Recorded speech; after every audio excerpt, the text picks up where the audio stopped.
ইসলামী শরিয়ার ওপর ভিত্তি করে নতুন সংবিধান কার্যকর হলো সিরিয়ায়। আগামী 5 বছরের জন্য দেশটিতে বহাল থাকবে এ সংবিধান। বৃহস্পতিবার এ অস্থায়ী সংবিধানে স্বাক্ষর করেন অন্তর্বর্তী প্রেসিডেন্ট আহমেদ আল শারা। বলেন, এর মধ্য দিয়ে নতুন অধ্যায়ের সূচনা হলো সিরিয়ায়।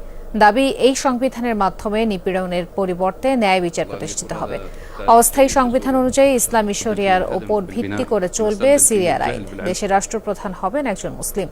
পাশাপাশি একটি গণপরিষদ গঠনের কথা, যার 1/3 সদস্য সরাসরি নিয়োগ দিতে পারবেন প্রেসিডেন্ট, যাদের কাছে প্রেসিডেন্টকে পদচ্যুত করার ক্ষমতা থাকবে। ট্রেনে সন্ত্রাসী হামলার জন্য ভারতকে দায়ী করল পাকিস্তান। বিবৃতিতে এ দাবি করেছে দেশটির পররাষ্ট্র মন্ত্রণালয়। ইসলামাবাদে সাপ্তাহিক ব্রিফিংয়ে মুখপাত্র শাফকাত আলী খান বলেন, আফগানিস্তান থেকে ট্রেনে হামলা নেতৃত্ব দেওয়া হয় আর তাদের সহযোগিতা করা হয়েছে ভারত থেকে। গত মঙ্গলবার পাকিস্তানের বেলুচিস্তানে জাফর এক্সপ্রেসে হামলা চালায় বালুচ বিচ্ছিন্নতাবাদীরা। ওই সময় ট্রেনটিতে 4 শতাধিক যাত্রী ছিলেন। সবাইকে জিম্মি করে বিএলএ। পরে সেনা অভিযানে চালিয়ে জিম্মিদের উদ্ধার করা হয়। নিহত হয় 33 হামলাকারী।